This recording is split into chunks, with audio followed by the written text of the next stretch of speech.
Okay, here we go. Hello, everybody. So this is our live stream about investing in health tech, possibly in China and also beyond. With my guest this time, Brad Samson from Huami. And Brad, hi. Thanks for joining us today. Hey, Marcel, glad to be here. Cool, awesome. So I'm gonna share my screen in a sec here, and because I first want to run everybody through the format of today. So obviously it's a live stream, and having a little bit of an agenda, and then 5 minutes of introduction, and then we can just go and go also and make this as interactive as possible here. So you should now see my slides, everybody, and also, we can see your comments. So anytime, if you want, please interrupt us with any comments that we can use to talk about here in this live stream. And first of all, let me just start with a little bit of housekeeping here. So obviously, we'll be joined by Brad Samson of the Chinese company Huami, which is a cloud-based healthcare service provider in the wearables market. But I'm sure Brad will talk a little bit more about this in a second, so I don't want to keep this too long here. For the format here, it's going to be like 45-ish to 60 minutes. And in the very beginning, I want to kind of set the context in terms of why investing in healthcare should be actually a good thing, or maybe on top of that, even more specific, investing in Huami hopefully should be the good thing. And then talk a little bit more about Brad Samson, his role, who he is, his background, and then going deeper, learning more about Huami. And most of the session actually should be around the questions here, either the questions from the patrons who are joining in this live stream, but also my personal questions. Let's see how many people are joining us today. And because obviously I have been sharing this live stream, which is a pre-recording with my patrons first. So thank you guys for supporting the channel. We're more than 900 patrons now, which is awesome because you keep us going. And patronship enables you to get some, maybe exclusive comments or content sometimes. Just like today, being able to be part of this live stream, but also sometimes faster content than what I can produce with making new videos from time to time. And in the end, it's also a way of keeping us independent and supporting the channel so far. And also, I have to make a quick disclaimer here because, this session is basically on my purpose and agenda. I reached out to Huami Investor Relations because obviously I am biased here in a way. You need to know that, as I am a shareholder of Huami as well. I've been talking about this publicly in the on the channel here. I have started opening a position in Huami and kept on buying over time. So obviously take everything that I'm saying here with a little pinch of salt, because obviously it is in my own interest that Huami is doing well. But at the same time, I want to, play the good cop and a bad cop at the same time here, and ask the questions that, somebody who's doing his due diligence, as I am right now still, wants to ask. So this is not sponsored content in the end. It's not material content. Obviously, we cannot talk about stuff that should be material for the stock price and so on. So this is just the general setup here. And then maybe a couple of thoughts about why I started actually investing in Huami, because personally, I was looking to get exposure to the healthcare market. And I think this is the overall topic here in our session today. Healthcare isn't as sexy yet as an investment target, for instance, compared to electric vehicles, right? But I personally just have the feeling that this will be a huge topic, and this is not only boosted by what's happened now with COVID, but just in general. For instance, we've seen with the application of AI and big data and stuff like that. We now see it, for instance, with full self-driving, so in the area of mobility. But I think also there will be lots of application cases in the future in healthcare. And just to give you a rough understanding here, so in China, this is a huge problem, right? So China has almost like 1/3 of the cancer cases of the entire world. So, and I am, always looking particularly in what's happening in China.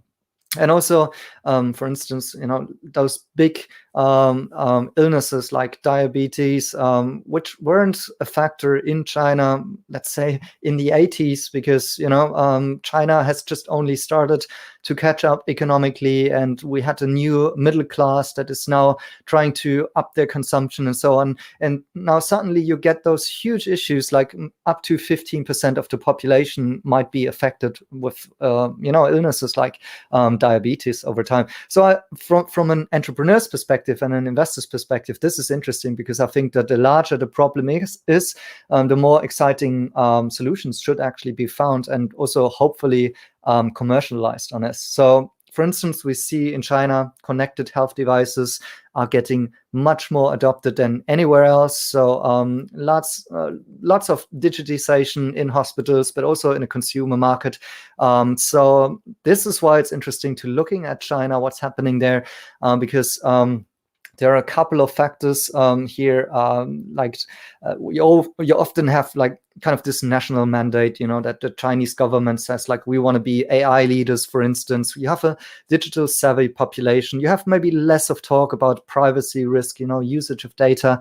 And you have some other things like a well-educated workforce. You have brilliant hardware, and some other local elements like, lifestyles and so on. So this is kind of the overall context. So, and I think also at the very heart is this topic of how could big data help to shape a new health system that is hopefully better than what we have today. And yeah, this is kind of the context of how I got to invest into Huami. And what I really liked about Huami is a kind of a something that you find rarely, which is a fast-growing company as a startup, but at the same time, already being profitable, although it's kind of at a low rate here. But I saw that, they had like more than double-digit growth rates year on year, and at the same time producing some profits here.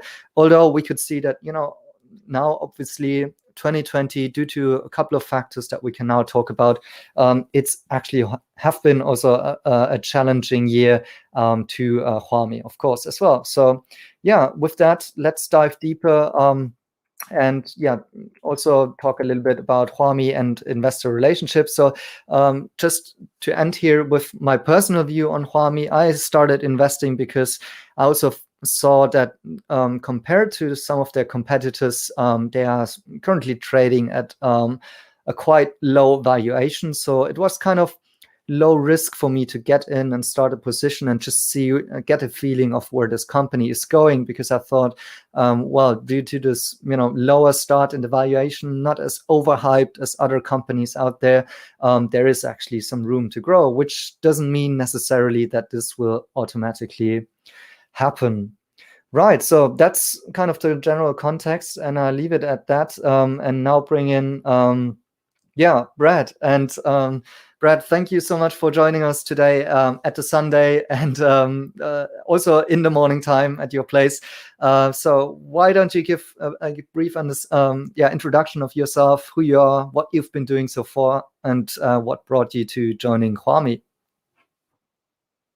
Well, I'm glad to do this with you this morning, Marcel. So it's morning here. It's afternoon in Berlin. So we got a big time difference. So we have to be flexible and find ways to make this work for everybody. And not a problem to do a Sunday morning. Marcel and I have already spoken, just so the rest of you know that, Saturday mornings are tough for me. I've got a scheduled physical activity that I do with a bunch of people. I don't know how many of you have ever heard of pickleball, but we actually have a court at our house, and we invite a select group of what we call COVID safe people to come play every Saturday morning. So today was better. But look, I appreciate the chance to speak on Huami's behalf.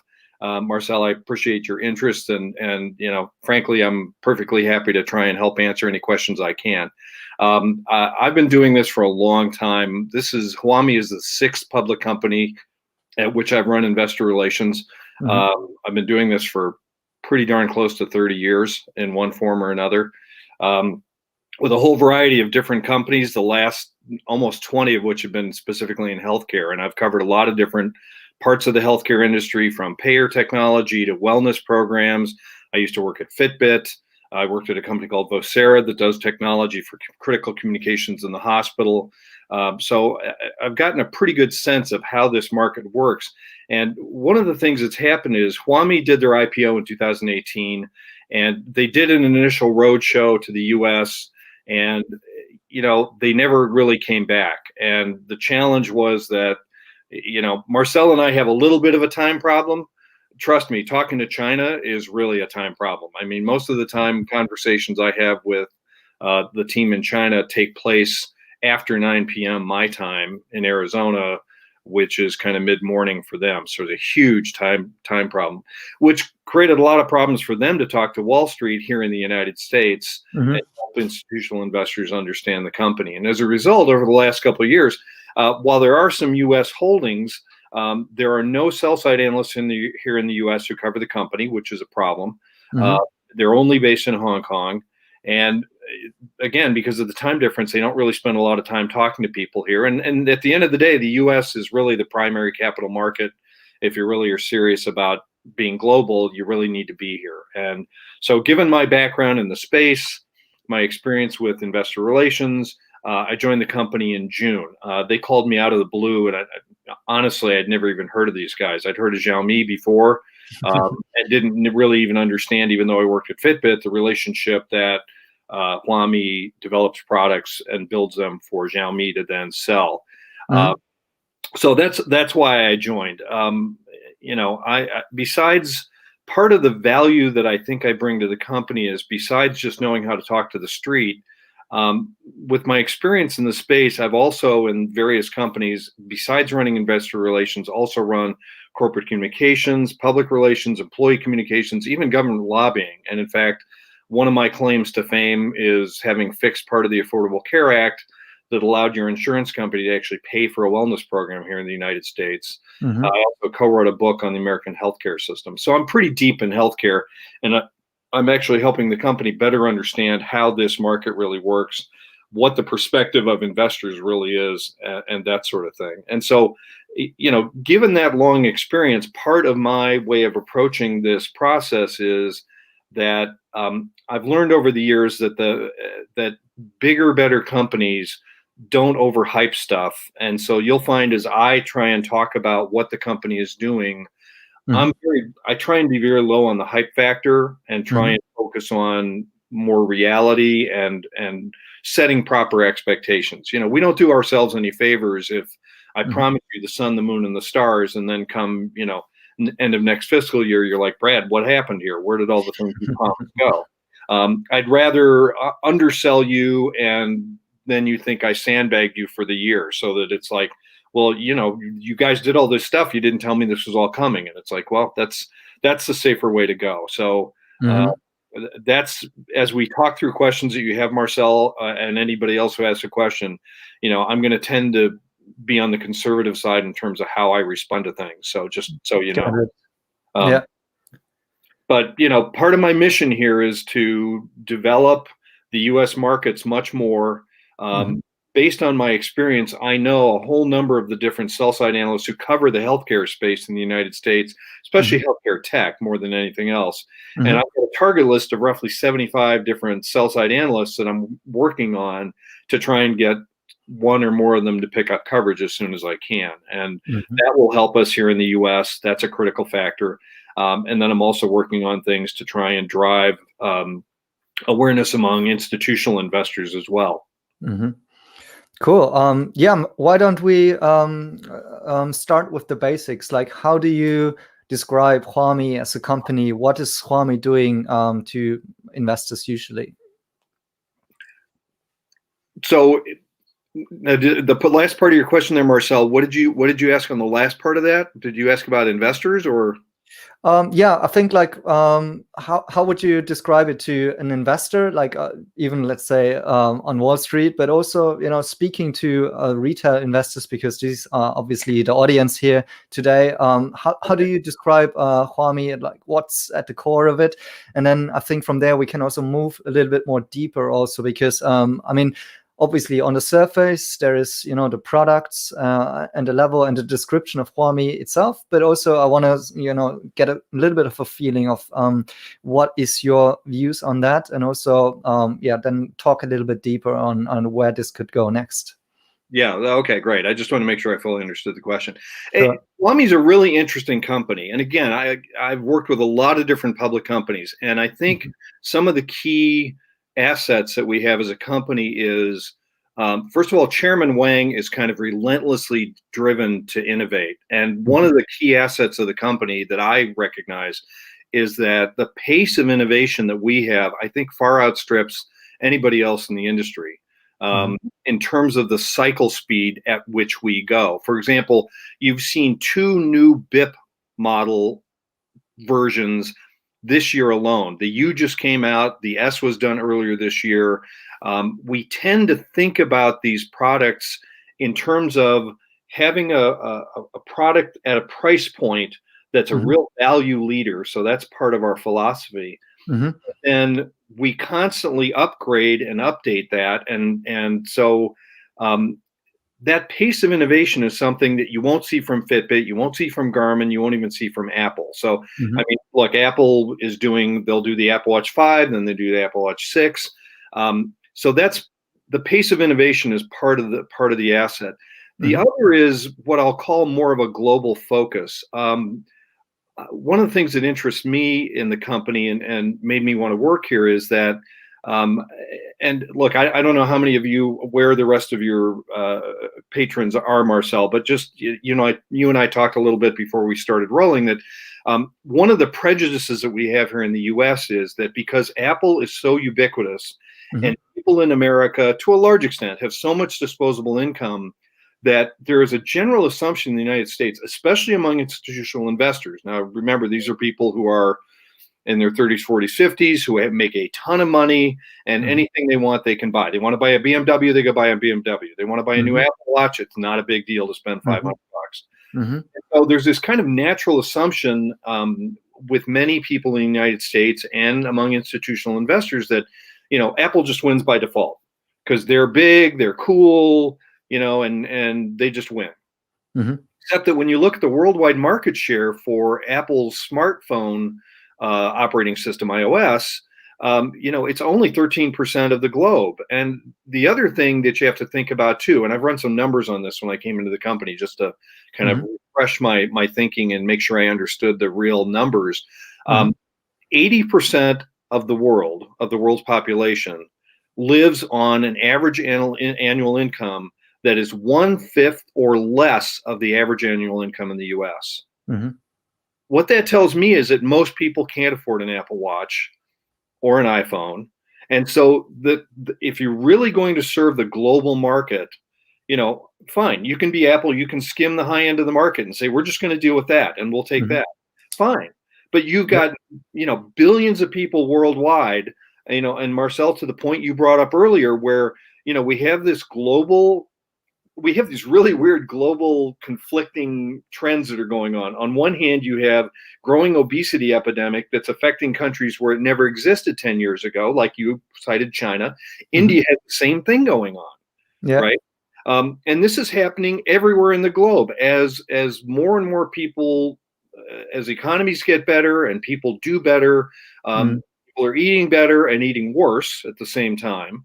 And so rising obesity offset at the same time by this, countervailing force of people trying to live healthier and be more focused on fitness. So you have these weird competing kind of trends that are going on. But in the context of that bigger picture, you need to make devices for people who want to, monitor their health a little bit that are more affordable. And so part of what Huami's strategy clearly is to have lower price devices that somebody with a much smaller average income US, for example, or even in the US, can look at and say, okay, I can afford that. And so, we have things like the BIP series that's, $70. We have the band that's 40 that's now on sale for $30 on Black Friday deals. One of the things that I'm really interested to see how it does is the new Neo product, for example, which is this funky retro, your first digital watch kind of thing back in 1980 or 81. Yeah. That we're selling. It's $40. It's a stocking stuffer, right? At least here in the US. And in some countries that might be, a good price point. So we have part of the company's strategy is to address this very wide range of price points. And yes, we try and compete some at the high end. We've got, all the new GT series that we've got, the S and the Rs and those kinds of things. We have the new ZEPP lineup. So one of the competitive assets is this range at which we are willing to attack the market. Again, going along with the pace of innovation. Also, one of the things that I'm really excited about with the company is our willingness to experiment and try some things that, maybe they'll work out and maybe they won't. Like the Neo, I'm going to be really interested to see how it does. Chairman Wang was talking a little while ago with me about he was really excited that the Neo's initial launch went pretty well in his eyes. And so I'll be excited to see, how did it do for Q4? How did we do through the holidays? Will people think this is kind of a cool, fun, funky thing, and will we sell a lot of them or not? I don't know. But and then we have the whole ZEPP series. I'm wearing a ZEPP E, which some of the critics have complained, well, for the price point, it's a little feature light. And look, I don't dispute that. However, the ZEPP series is designed to be more fashion forward. One of the knocks on smartwatches is they look like a smartwatch, right? It's like, it's ugly, it's clunky, it's chunky. And our T-Rex is a great example. If that's what you're going for, the T-Rex has got everything on it you can possibly get. It's, 12 military spec ruggedizations, all this stuff. That's great. Would you wear it with a nice suit to a wedding? Probably not, right? Or at least your wife would poke you in the ribs and say, really, Marcel? So, I bought the ZEPP E, and by the way, at the company, we don't get these free. We have to buy our own devices. So I paid for this. But what I was attracted to, it's thin, it's light, you could wear this with a tuxedo to a wedding and nobody would look at you funny. Yeah. So you're kind of referring to one big question that I also see coming oftentimes from other retail investors. It's like, first of all, what's the moat of Huami? How can they actually compete?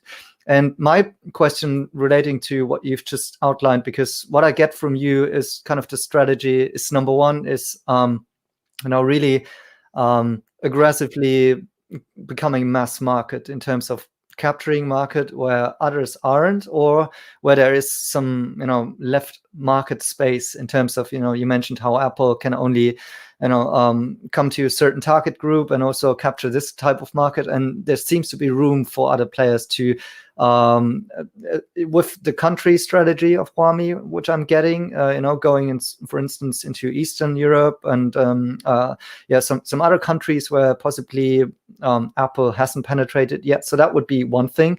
And actually, if you've seen my last video, I've also done the maths, like you mentioned, like how the wearable market is, growing really nicely, kind of doubling until 2024. And so the question would be like, is Huami kind of positioned to capture more market size, or currently it's around 13%, I guess. Or at the second time, is it more like growing more into more a mature market space with this new product lineup, more premium as well, and thereby capturing higher average sales prices as well. And where do you think Huami can succeed in that space? Is it more about capturing a bigger size of the pie, or going into a higher paying premium level, or and in the end it's also about where is the product itself good enough to actually compete in this area? Because obviously there are big questions whether or not the software is good enough and the watch itself is good enough. Sure, and unfortunately, the smart aleck answer is both. We make the higher end products. The new ZEPP Z just came out. It's very elegantly done. It's a titanium alloy case. It's designed to be very high end. And again, not everybody necessarily wants Apple, right? Yeah. Look, I bought a round because I want to make sure people go, well, clearly that's not an Apple product, right? So it depends on your point of view. But again, we're really driving products and high value products at a number of very specific lower price points. Because again, if you look at that global perspective, look, the US is probably the most mature market worldwide of anywhere when it comes to smartwatches. They've been here for a while. Apple's here. Garmin sold a lot here. It's a pretty mature market, and we still think we can compete for some of that.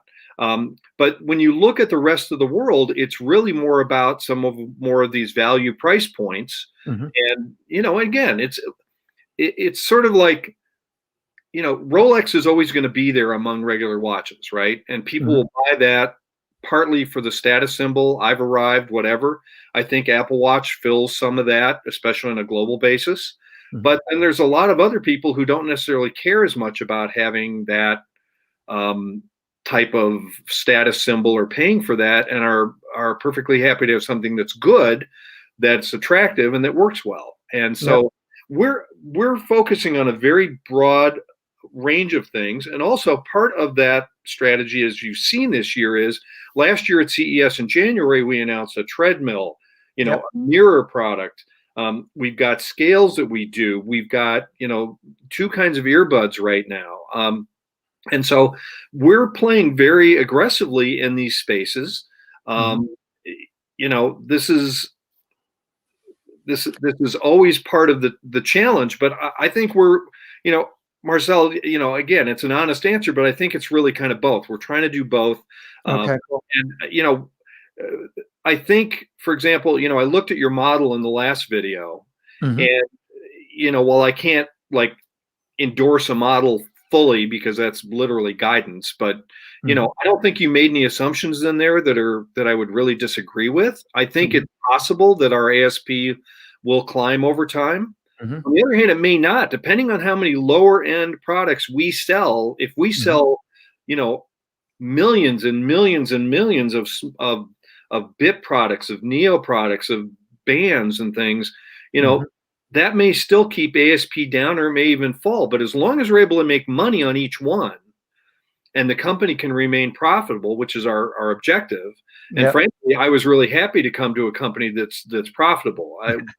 During my time at Fitbit, when I joined Fitbit, we were profitable, and when I left, we weren't anymore. And so, that's a bad way to drive the company in investors' minds. Because IPO, I think, this is also what I've shown in the base case. Only the wearable markets is growing as much and quite attractive, actually, if only those assumptions become true, in order that Huami can actually, execute on this idea. And that's already a tough mission to do. But obviously, in the end, I'm also, with the context of where I think healthcare will be going, and also Huami also, defining itself as a technology company, or also connecting healthcare to technology and so on. I'm obviously also wondering, what is the bigger picture here? Is also the way of, having more units out there a way of gathering more data, and what can actually be done with this data already today, or possibly in the future? Because obviously that might be already, this might be a little bit cloudy, because it might be hard to grasp what can be done with that in the future. But maybe you have a better view on that. What could be, the proposal in the future for Huami, what they can build on top of this smartwatch layer in terms of either software or other services and businesses here. Yeah, let me answer both questions. So from a larger strategy standpoint, look, the company's tagline is connecting health with technology. And, we really define that very broadly. So, the company's history has really been more on the consumer device side. But one of the things that you've seen more recently is, for example, just this week, we put out a press release about partnering with Promaxo, which is a company that is disrupting how MRIs get done.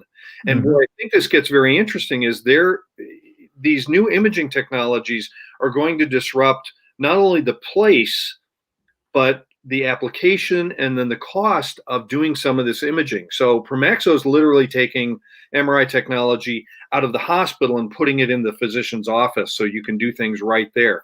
The Aspen Imaging guys that we did a deal with a couple of weeks ago, they're putting X-ray technology into what I'll call, for lack of a better descriptor, like a fat tablet that you could have on the sideline of a football game. So if somebody comes out of the game and it's like, I think I broke my foot on that last collision, you'll be able to tell right on the sideline whether they did or not, that type of thing. And so we define this mission very broadly. So while the company's history and foundation has really been on the consumer side, we actually are also interested in the industrial side of healthcare. And that's where things like Pi Health that you've seen, where we can sell the use of our software and our insight that's available from the data that we're able to gather. That's one way of working on what I'll call institutional side of healthcare. But we're also making a strong play into this side of imaging, where we think, the way I think about it, and the way we think about it as a company is that, and again, Marcel, you should make sure, if anybody wants my white paper on this that explains how wearables really work and their important role in the healthcare universe, I'm happy to share that with people. In fact, if you give people my email address, I'll email it right back to them, or I can give it to you. You've already got it. You can email it to people, whatever you want. But, in the grand scheme of things, wearables changed how people think about looking at data to drive healthcare improvements. In the past, a lot of that was done by looking at insurance claims data. And then when they passed some legislation, for example, here in the United States in 2012 or so, that started a push where hospitals started putting in electronic health record systems more actively in U.S. hospitals. And a whole new level of data was created that you could look at to gain insights from as well. And then wearables come along, and now you have the most granular, longitudinal data of anything that's available in the healthcare universe to start to analyze and try and see what we can learn from that, what diagnostic things that helps us do, what predictive things that helps us do, that kind of thing. And so there's a lot that can be done on that side. And, I think there's a lot that we will work on. One of the questions you mentioned, in the setup to this was all the different university studies we're doing and things like that. The downside of this is those take time. Right. And so it's a fairly long window. Can you give us a flavor, for instance, for what kind of stuff you're doing with universities? Maybe some of the viewers don't know so much about it. Well, there's lots of different areas of exploration. We've got 21, I think, different studies going on within independent people. I don't even know what all of them are. I haven't even been able to see what all of them are. But I know, for example, one of our areas of particular interest is sleep. And frankly, in my view, I think that's a really interesting area to be able to talk to consumers about. And let me contrast that with something that I think is a really difficult thing to talk to consumers about, which is like mental health. So, like on your phone, you can get like mental health apps that help you with mental health and all that. My experience in the wellness space is people don't like admitting they're worried about their mental health. And they certainly don't like admitting that to their employer, right? You're worried that you're going to lose your job. They're going to think you're crazy. You're going to, go postal, whatever. And so people are really skittish about even thinking about their mental health, whereas we're all worried about our sleep, and it's a relatively comfortable thing to try and talk about or deal with. And so you've got, you can play soothing music, there's relaxation apps, there's all kinds of different things. Sleep is kind of a ripe area where we're doing some exploration. We're doing investigations of a number of different disease states. whether it's heart or other things. And so, again, the challenge is that some of these things take time or a little bit of luck to discover. It's like, oh, hey, we found a cause and effect relationship here, or at least a what looks like a statistical correlation that says that, if you're a smoker and you do this and this and this, that means this. So, like you've seen the Pi Health stuff, right? It started as a research study at Oslo University in Norway. And to really get that completely buttoned down, earlier this year, we put out a press release about the results of a study that was done longitudinally over 15 years with 56,000 people to really prove how Pi works. And that proof point is part of why we were able to get the deal with Prudential to put Pi into their Pulse app. And so you'll see some more things from us on this. But again, the conservative part of me says to caution everybody that, don't be disappointed if things aren't popping out of this, every quarter. This stuff takes time. This is fundamental research. It's like in the same way that like cancer research, it's like we keep hoping something magic's going to happen, right? But keep having to invest, and it takes time, and that's where a lot of these investigations are.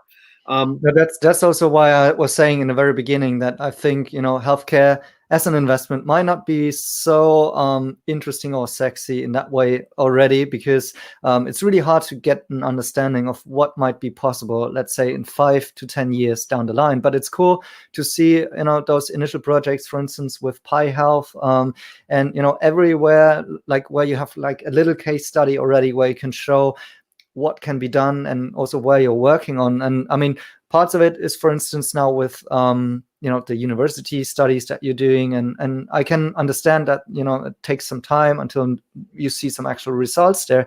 On the other hand, what else do you have that also separates you from competitors, maybe also from on the hardware side? Like, is there any are there any studies or a data available of how well the watches are tracking, for instance, those biometrics and stuff like that? So how do you compare to competitors there? Because ultimately also this will have an effect on the quality of data that you can use in the end in those studies, but also in those application cases that you've just talked about in those other B2B business models and so on, right? Right. Well, so whether or not we necessarily get what I'll call healthcare predictive information out of these studies, one of the things that does come out of these studies is we can pretty well prove the reliability of the data that we get and the reliability of our devices. And so that helps us on a global basis competitively, right? So that's at least a guaranteed outcome. And if you have faith in the quality of our devices, which I do, then I think these studies will provide proof points around the quality and reliability of our physical devices. Again, going back to our bigger picture, part of what gives me confidence in the overall company is that while the initial pillar of revenue is kind of this consumer side thing, we're building additional pillars of growth by, for example, starting to participate in these kind of disruptive imaging technologies. And that's something that will provide probably a steadier revenue stream over time. Consumer can be bumpy, right?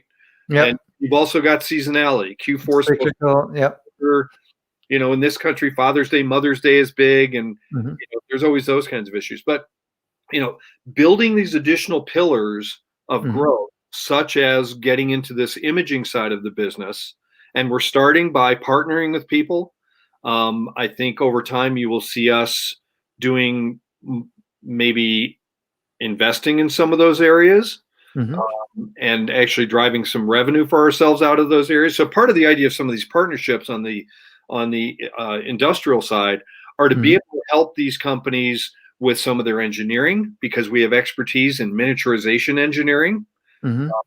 As well as, because again, most of these companies are very young, early stage companies, but doing exciting things. They have exciting ideas about miniaturizing imaging technology, changing the place, cost, and applications. And as we're able to apply our joint engineering talents together, we can help them accelerate their business.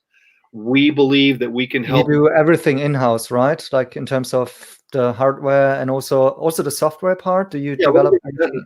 But the point is that, working with the engineers together, we can accelerate that. We can also help them take their products to Asian markets, like China and places like that. And so we can make some money selling these products in additional markets to help them commercialize globally.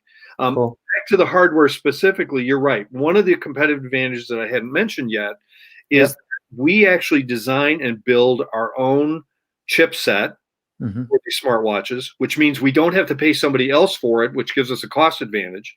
The same is true for our sensor array. We design, develop, and build that, and we believe that's a strength of ours. And so that's very helpful. There's a cost difference there. There's a reliability difference. And one of the things that's really interesting is we think about trying to sell devices to, for example, insurance companies who might give these to to members, or employers' wellness programs, where they might give a device to employees. One of Chairman Wang's design principles is that the sensor array that's in the most basic device is the same that's in the most expensive device. And I asked him, why do you do that? And he said, because I want the same high quality data out of every device in our product lineup, so that no matter what device, let's say a wellness program, gave to a consumer, we have consistent data across the board from all of those devices, whether it's a Band 5 or BaseFit X. You get the same quality of data, so it gives us much better predictability and our data set then that we can offer to other people to use. Okay, cool. Competing against Apple, competing against Garmin, competing against Fitbit, competing against everybody else, that our data set, the quality of it is higher than other people because we have consistent data. So for example, I'll pick on Fitbit here. If you buy a low-end Fitbit device that does not have heart rate, then when you're trying to compare that data across a whole population, but you're missing heart rate for a huge chunk of this population, the quality of that overall data set is less. Whereas when we have heart rate on even the Band 5 that you can buy right now for $30, right? And the quality of that heart rate data is the same it is on my $250 ZEPP. Yep. Then the quality of that data is worth more. So the grand strategy here is that we're trying to have as strong and vibrant a business on the consumer side as we can, and growing supplemental legs of growth in the business, whether it's use of data, offering that to insurance companies. Especially, I think the ripest market for some of these things is outside the US, and probably mostly in Asia, which is, when you think about it, the younger markets are probably where the best application of some of these new programs are, to take the data and apply it. Just actually, Brad, I just brought up this question here because I think it's now time to get in the viewers' questions, and I think you're just starting talking about that. Here's a question from Dennis. So thank you for asking the question, Dennis.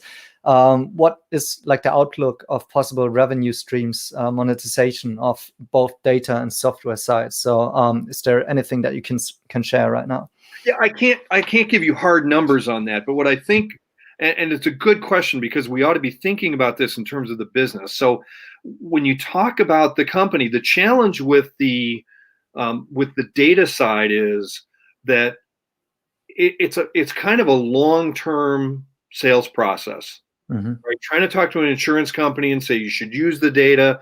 Insurance companies, especially here in the US and I think globally, are some of the slowest moving businesses on the planet.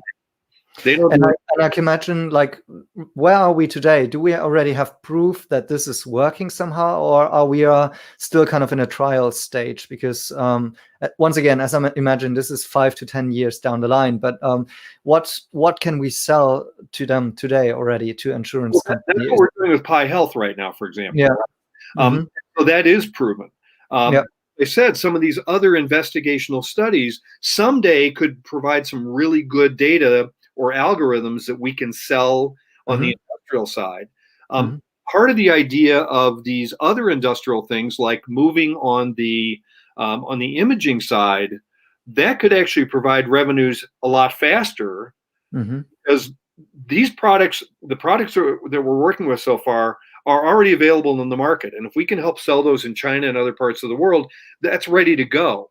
And while in the US, the model might be to change where the imaging technology is applied, in the physician's office instead of the hospital, in a third world country, this might be the first chance they've had to actually get some imaging technology. You go to Africa, you go to parts of Asia that are less advanced, less advanced healthcare systems, and being able to put that into some of these markets could be a good thing. So I think, this is part of smart portfolio strategy as a company, right? You're trying to build these other revenue streams, and you want to have multiple efforts going on because they're going to proceed at different rates of development. And I'm just trying to be conservative and cautious here to say that, don't expect some of these data revenue streams to suddenly just, pop into existence overnight. It takes time. And Pi Health is a great example. We've owned this company since 2018, and we're really just starting to get the kind of traction that we want. And so this is why it's important to keep the baseline core business growing while you work on these other things as well. So But one question I had to that, relating to that, and then we go on to the next question by Kevin here, is why have you stopped communicating at least the data that you're collecting, for instance, in the management, the earnings calls? Because I remember, like, in the beginning of 2020, you also had first of all, you had the fireside chat and an update to the strategy of Huami. And so I think nobody would argue that this should happen over time, in terms of the what you can do with the data, because I think there will be many application cases in the future which we probably don't even know yet, right? But what would be interesting here, I think, and which is a core asset of Huami, because actually the way they are scaling into the market, and that will be the next question in here. The interesting approach is here is, you may have an advantage here in actually collecting the data. And you also mentioned, like, you probably also have a higher quality of the data. So I think it would be interesting also for retail investors to better understand, like, how well is this the data collection process at least growing? Yeah, it's not something we've talked about a lot since I came on board. And this is kind of this has nothing to do with Kevin's question. So I guess we need to talk about this for just a second, then decide whether we want to talk about this or get to Kevin's question. But as a public company, it's always a challenge to decide what numbers to talk about. There's two issues at play. One is, once you start talking about numbers, investors kind of expect you to talk about those for every quarter for the rest of your life. So I call that the card laid as a card played principle. And a related principle to that is what I call the cookie principle. Marcel, I don't think you have any kids yet, but one of the things you find out when you have small children is, if you give a small child one cookie, they want two. If you give them two, they want three. And I got it. The same principle kind of applies with investors, that no matter what data you put out, people still want more and more and more. And so companies have to make a careful decision about what metrics we're really going to give and want to be talking about all the time. And there's a third factor, which is the risk of misinterpreting or overemphasizing some certain data points. So what happens sometimes is, and I'll give you an example that's part of us here. So any given quarter, ASP can bounce around, gross margin can bounce around. And the downside of dealing with Wall Street is that Wall Street really loves to take any single data point and instantly turn it into a trend. It's like, oh my God, ASP was down this quarter. It's a disaster, right? What's happening in the business? And so, and so that's one of the challenges of running a business and trying to steer the ship on a steady basis. We don't, as a company, overreact to ASP in any given quarter, but if we put that data out every quarter and it's bouncing around, there will be people who will overreact to it. It's just how it works with Wall Street. And so then you spend a ton of energy trying to talk people off the ledge of, look, this is one data point, it's one quarter.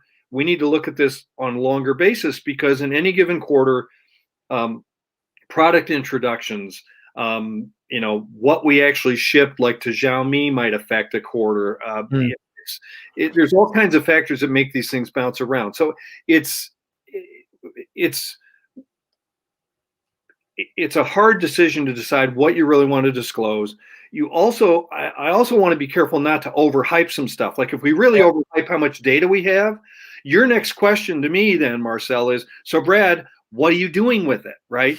And so, okay, so I turn the question around, because this one actually fits to a question coming in here from Javier. So thank you for asking the question. Is kind of, you say like you want to improve the market share. So and tell us what could be some of those measurable objectives that we can, track, at least as investors. I think it's summing up quite nicely. And then also coming back to Kevin's question, next, what are the markets that you're focusing on?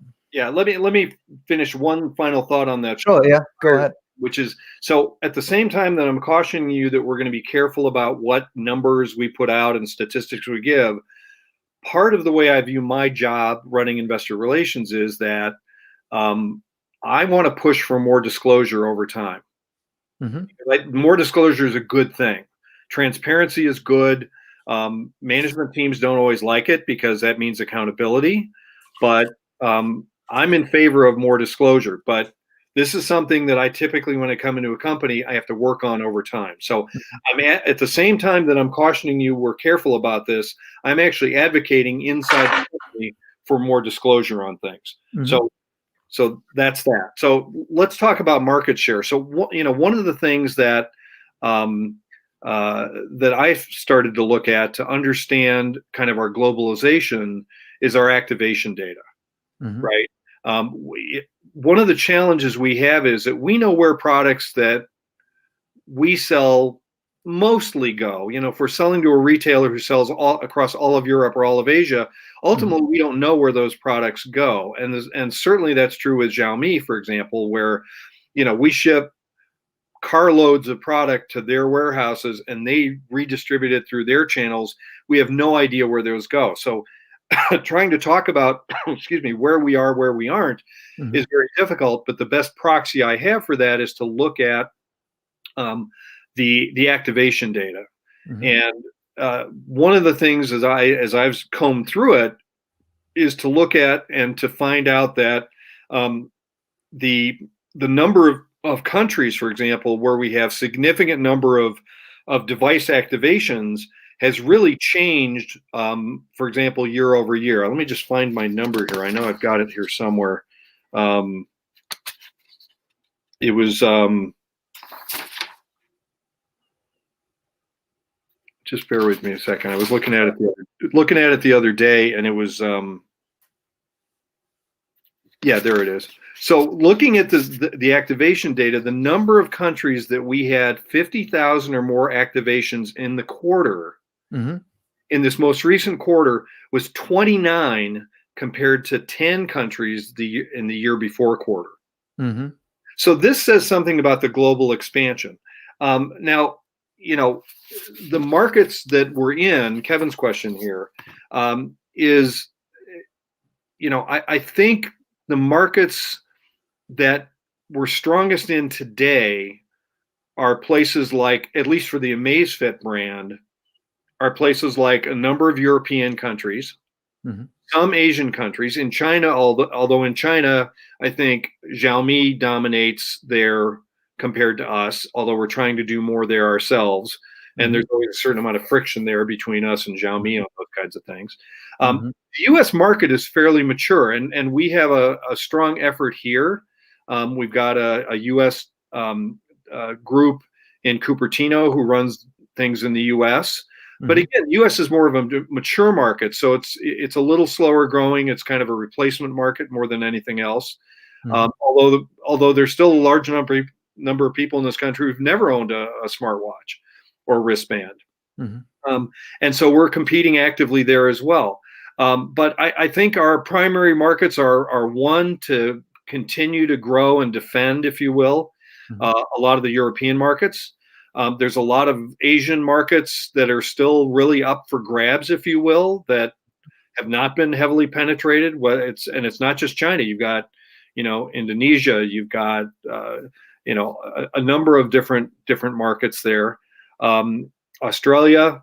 But any place, India is a hot market that lots of people are attacking right now.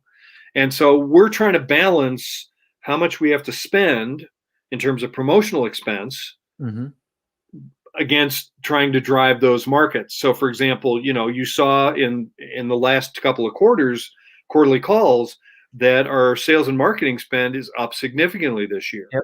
Yes. And what we're trying to do is balance this a little bit. One of the things that I think was a mistake at Fitbit, and I'll pick on them because I was there for this, is they spent, you've seen the Fitbit ads on TV. They spent insane amounts of money to penetrate markets. And yet look at where they are today, right? So we're trying to do this in a balanced way, that we don't want to crash profitability, but that we want to invest heavily. So we're going through an exercise now that Leon, the new CFO, is coming in, and because of COVID, that the growth is a little bit curtailed globally in wearables this year for many markets and many companies. Even though a lot of people want to get out, want to do stuff, here in the U.S., the gyms kind of open, close, and even if they're open, you're afraid to go, because it's like, if everybody's huffing and puffing in there and somebody's asymptomatically COVID infected, get everybody in the gym sick. So we've had, like here in Arizona, we've had lawsuits. One of the gym owners who owns Mountainside Fitness here in Arizona has literally sued the state to stay open, and it's a mess. But so we're trying to balance and prioritize key markets where we think we have the best growth opportunities. I think a lot of that is Asia, India, continuing to try and dominate Europe. America, I would say we're a little more of a measured growth. We're not investing overly heavily. We don't run ads, for example. We run ads on Amazon. We're in Walmart here. And so some of this is penetrating new retail channels, partnering with the right people, those kinds of things. So those would be the markets that I think we're prioritizing. Kevin, I apologize if the answer you're looking for is that we want to say X percent is US, Y percent is Europe, and Z percent is Asia. It's not that scientific. This is a bit of an art form, and it's based on. No, I think that's good. That's already giving us some good insight. And maybe again, I'm going to try and talk about this activation data often, because I don't think there's any real risk with it. It's not, look, it gives me some confidence that the number of countries that we have significant activations in tripled year over year in the third quarter. That's good. Right? That says we're making progress. That's a legitimate proof point, in my view, of somebody in that country actually bought and activated one of our devices. That's a real user. But I'm always a little cautious about getting into what turns into kind of a pissing contest over who has more active users, and what's our monthly average users, and if that goes up or goes down, everybody wants to tear through that and analyze it to death. And as a company, we're not as focused on that. That's you as a company, when you're running a business, you have to focus on the areas that you think are meaningful for running the business and helping it grow, and not spending time getting carried away with overanalyzing things that don't really help you grow. And so focusing, for example, on monthly average users or some of these numbers is like, It's Okay, got it. interesting, but from a management team standpoint, don't waste cycles on that. Focus on the things that help us grow. What are we doing with retail channels and distribution outlets in these new countries? What's happening if we want to be big in Eastern Europe? We're talking to sales to say, so what are you doing? Mm-hmm. Where are you on penetrating these big retailers or these big internet channels? India, same thing everywhere. That's where the energy goes because you've got a limited number of people and hours in the day. Okay, got it. So we're already 60 minutes into the call. So I want to use the last couple of minutes. Yeah, it's going on quickly to go through to some more product related questions. Here's one regarding the hardware side. I'm not sure if you can answer on that, but anyways, this one is about introducing glucose, creatine, ions testing in smartwatches. Is this a possibility? I think they're all possibilities. One of the things that, again, I think we should all have some good confidence in the company in is, again, Chairman Wang is like a mad scientist innovator. He wants to drive this stuff. If there's new things we can do, he wants to do it. He's very creative. He's very driven to innovate. And I guarantee you we're looking at, I can't guarantee we're looking at necessarily every one of these things on the list here, but trust me, I have a lot of faith that this company's really driven from an engineering standpoint to explore these areas.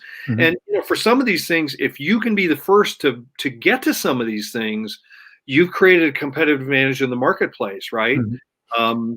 And that's a good question. Like, where's Huami coming from? Also, like you mentioned Chairman Wang a couple of times now. Our viewers possibly don't know who he is and where's he coming from. And also, frankly, I've had some questions in the beginning of that prior to the call, like that people were kind of doubting his leadership in a way that on the conference call for once, but also that let's say that.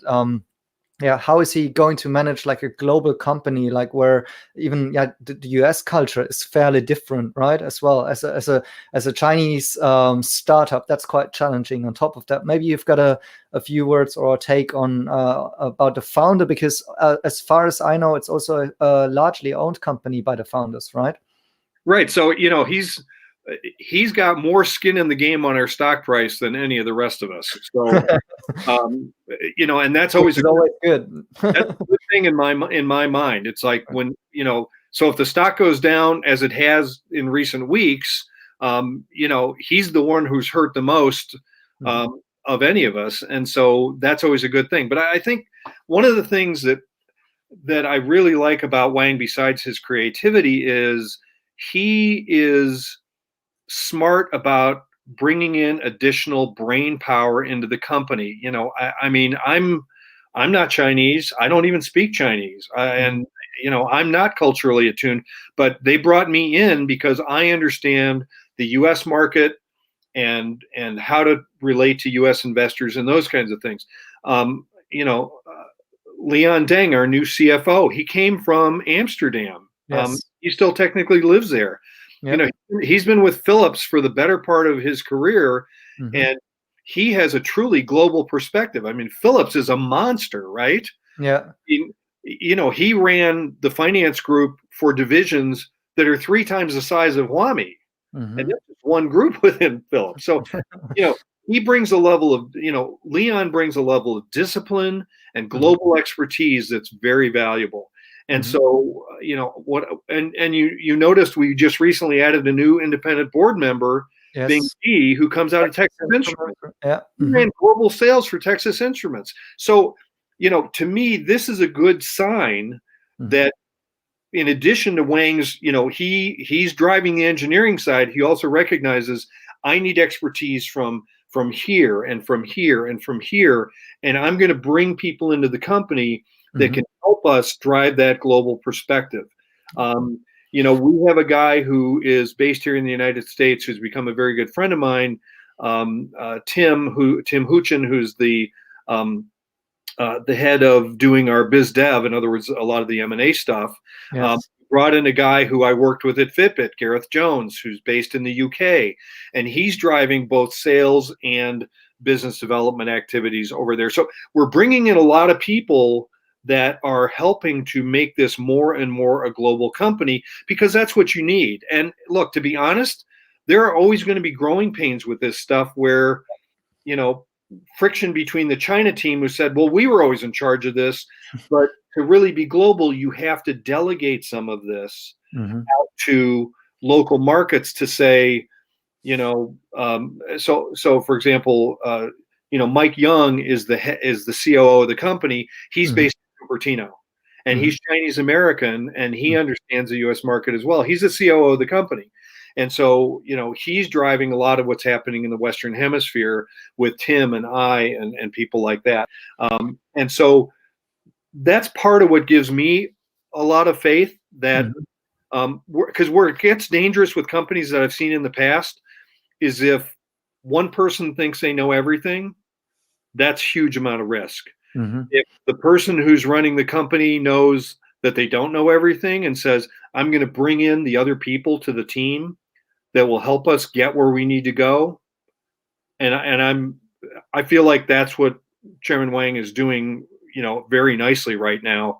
And one question I have, like, on the software side here, what's your view there? Like, how good is the company in regards to updating the apps and stuff and like that? Because I think that these have been challenging points, to be fairly honest about it as well. Like you see that some of the user feedback is criticizing the app's functionalities. I'm personally, I haven't mentioned this point yet, but I'm also owning a Huami GTS. I always buy the company's products when I invest in it and to test it.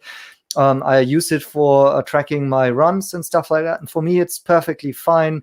I also found even ways to, you know, update the watch display and stuff like that. So I don't feel the pain point here. But obviously, if you want to grow, like as you have outlined here, and you want to reach everybody in a way, you also need to improve on this side as well, right? And also, if you look at the competitors, for instance, they have, you know, we've got Apple with the fitness services lineup, which could be a disruptive, traumatic challenge for you guys. But also Fitbit is offering their own fitness courses as well. And Huami seems to be a little bit lacking in this space so far.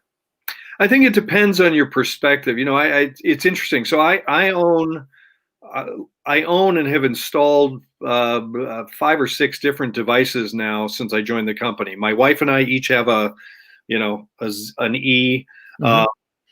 I bought Zen Buds for each of us. My mother-in-law, we live in a property where we've got a second home on the property, and my in-laws live with us. And my mother-in-law got a Band 5 recently. And, you know, I don't think our installation process is really much worse or a lot better either than anybody else's. And some of this is growing pains. Look, this is traditionally a Chinese company. Yes. A lot of the engineering still done in China. And there's certain things, even as I'm sure you've seen, Marcel, in the app, that when you're onboarding the new device, you know, pairing it with the app, some of the language is a little weird, things like that, right? Yeah. These are what I would call typical growing pains. We had the same problems at Fitbit. I know people who are heavy Garmin users who, at least at one point in the past, hated how the app worked. User interface, whether it's for, you know, onboarding, problem resolution, using the app, this is one of the hardest areas of anything in these kind of consumer products. And you know, while we don't yet have an exercise app on our device, we do have High Health, which is unique to us, which may be more valuable than necessarily a pure exercise app. I will say that when I was at Fitbit, getting people to pay for a subscription to a fitness app on the watch was very difficult. People don't always want to do that. And so I expect over time we will have these same kinds of things. Okay. But again, it's a matter of when we have that. I can't tell you, Okay. but for example, the Pi Health gives you some new insight into your exercise, probably more than like your blood oxygen, right? I mean, the blood oxygen is interesting to look at. Mm-hmm. I'm not enough of a physician to know what I'm really looking at when I look at that, right? I mean, when you're running, are you enough of a uh, perfect athlete that you know exactly what the blood ox means? I'm not. It's a great feature. It's cool, but what am I going to do with that? I don't know. Most consumers don't know what to do with some of these things, right? Mm-hmm. You can give them the cockpit of an F-14 fighter, and they just go. I mean, it looks impressive because you got all this stuff on the dashboard, but I don't know what to do with all this. So, Yeah. look, I understand it's a fair criticism. Why don't you have an app yet and things like that? But I think we will. We are interested in leveraging the data we have. One of the challenges of being a global company that I think we're working on, and as a European, this will resonate with you, Marcel. One of the, when you look at trying to rise above language barriers and things like that. Who's done the best at that in the world? Lego and IKEA, right? Mm-hmm. You buy a Lego set, there is not one written word in the instruction manual for a Lego set. It's all just pictures. So it doesn't matter what language you speak. You print one set of instructions for everywhere in the world. That's what you do. IKEA is the same thing. There may be a few words in a couple languages, but it's mostly just pictures. And so they've got this great global perspective. So that's something that we're working on. Okay. And again, I will chalk up our mistakes to this as these are not unusual for a very fast growing young company. This is a company that's only 5 years old, right? So, we've gone from like we were this big to now all of a sudden we're $1 billion, US revenue company, and, handling customer service and, the language issues with that and what the policies are and providing replacement parts. These are all things that we're having to kind of learn from the ground up. And Fitbit, I know from having been there, they went through their challenges with that, and we're doing the same thing too. And all I can say is we're working on it, and it's a pain point that we're trying to address. And I think the challenges or the complaints that people have had that you see on some maybe on Best Buy or Amazon or things, I think they're fair. People have these issues and they're legitimate, but we're trying, and that's the best I can say. We're trying. Good. We recognize it's a problem, and we're trying really hard. But that said, my own experience with powering up and pairing some devices, frankly, I thought the process was better than many others. So yeah, I mean, I've heard like the negative and the positive. So my personal experience has been good as well. I personally really love that the battery life is very long. So I charge it maybe once a month despite working out with it. So that's really awesome, because I think this is also one of the pain points of other competitors out there that, I mean, I wouldn't wear. Frankly, I'm not a watch guy. I wouldn't wear an Apple Watch as well, because if I have to charge it every day and then also possibly have not the use case of the sleep monitoring, that is a problem for me. So I'm looking forward to, let's see how Huami can actually, leverage those kind of advantages, which there are, in my views, some of them. But on the other hand, I think... Let me make one point about that. Say that point. Let me make one point about that. So, one of the things that I agree with Wang about is I think he believes, as Fitbit did and does, that battery life is the ultimate killer app. In my experience, having talked to people around the globe with these things, the deal breaker for most people ultimately, well, the reason they put the thing on the shelf or in the drawer and then say, I'm done with that thing, is battery life. Yeah. And so, you hear people talk about that, it's not really a real smartwatch. There are people who advocate this point of view, that unless it has an app ecosystem that's open and it's got LTE telephone capabilities, it's not really a real smartwatch. I don't agree with that at all. And the reason I don't is that that's like saying if it's not a Ferrari, it's not a real car. I call BS on that. That's not true, right?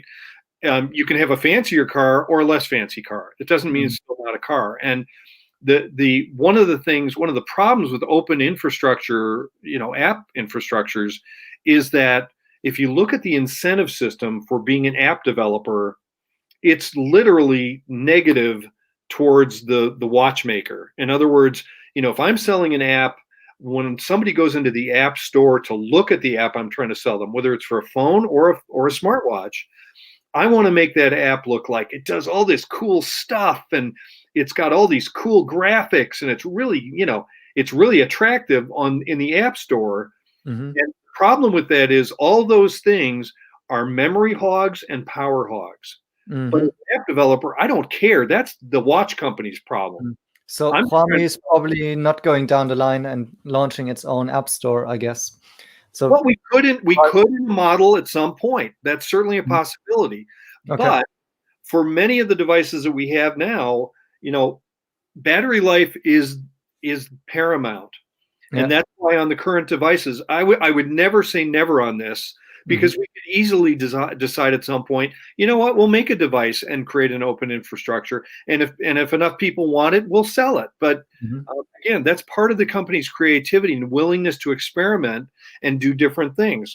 We got the Neo, we got the X, which are at complete opposite ends of the spectrum. If you've looked at the X, this is a titanium alloy, ceramic band. It's got this incredibly curved screen. If you look on Indiegogo, for example, and look at this thing, this is amazing and wild and expensive.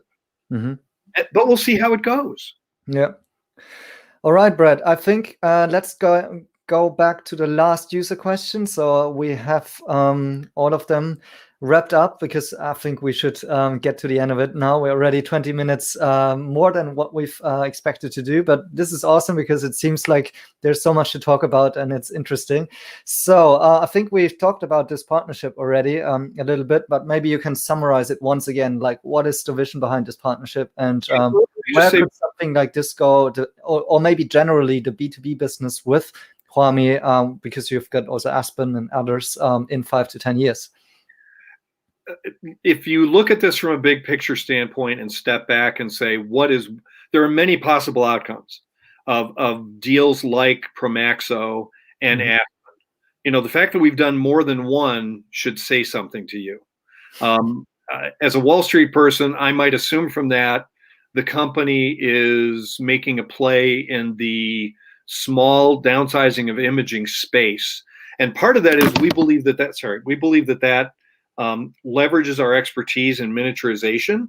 And we believe that in the same way that smartwatches have disrupted part of healthcare on the kind of the consumer side, and in the future more on the industrial side, this imaging stuff is going to really throw off how imaging gets done. Right now in the US and Europe, for example, and most of the world, most imaging is done with really big machines that require special rooms inside of a hospital to do imaging, and it's really expensive, and only big healthcare facilities can afford it.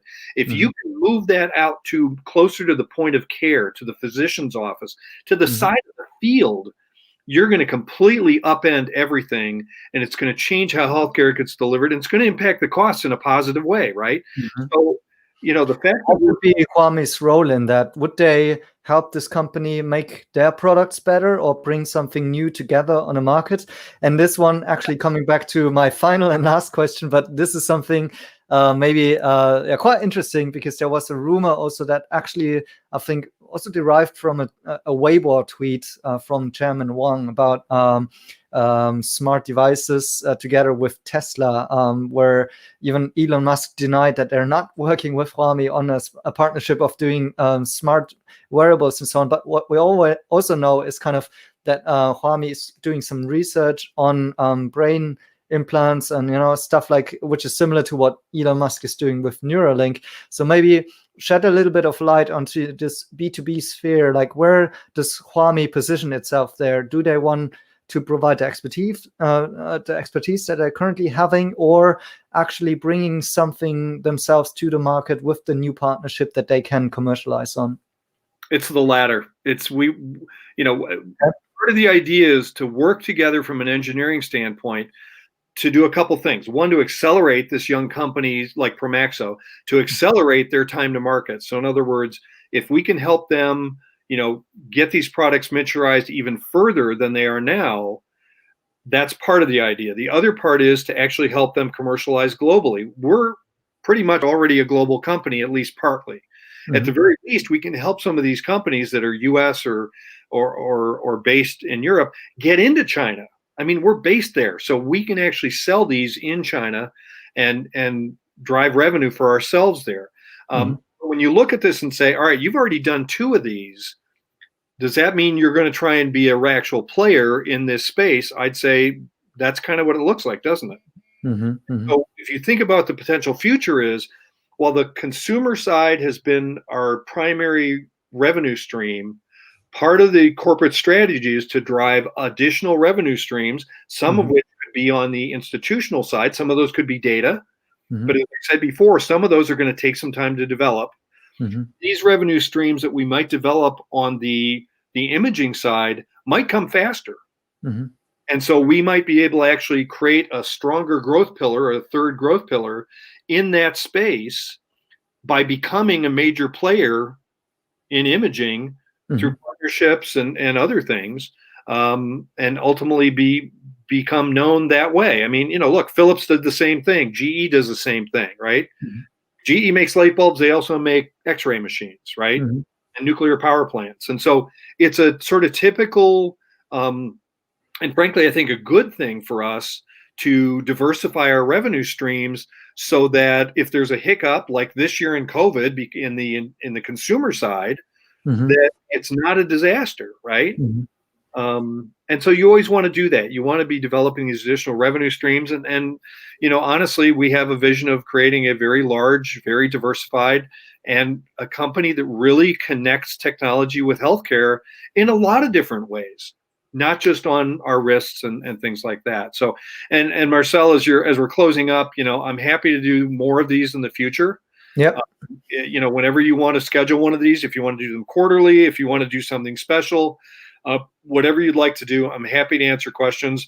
And for folks on the line, you can either contact me directly with questions or go through Marcel, whatever you'd like to do. But I'm happy to do these kinds of things. And kind of this Sunday morning things feels like kind of ideal for me. And it's a good time for everybody to have stuff to think about, globally Sunday night. And No, that's awesome. I think that also really works very well today. And also really thankful for all of the patrons to join. I think we also managed to go through all the questions besides that one. That's the last one, questioning regarding the Peleton products. Sorry? Anything is possible. Look, we have a treadmill. We have a mirror. Yeah. Could we do a bike? Sure. I don't see why not. And I have no idea if that's on the drawing boards or not, but the answer is could be. Okay. Nothing's off the table with this company. Let's put it that way. Awesome. Then thank you so much, Brad, for taking the time and really going through all those questions. And I can just second that. Let's do it again. Maybe after another earnings call, or if there's something exciting up to date, what we just talked about today. I think it was really interesting to get a flavor from you directly. So thank you for this openness. I think that's really helpful for us retail investors here. And hopefully I can cover more on that soon on the channel. So yeah, have a great Sunday. Enjoy it. And thanks again for being part of this. Great. Thank you very much. And I'm happy to do it. This was fun. All right. Awesome. Then thank you, Brad. And so I'm going to close this up here. And once again, this has been pre-recorded with the patrons that were able to post those questions. And now it's going to go public, so others can actually also see what we've been talking about.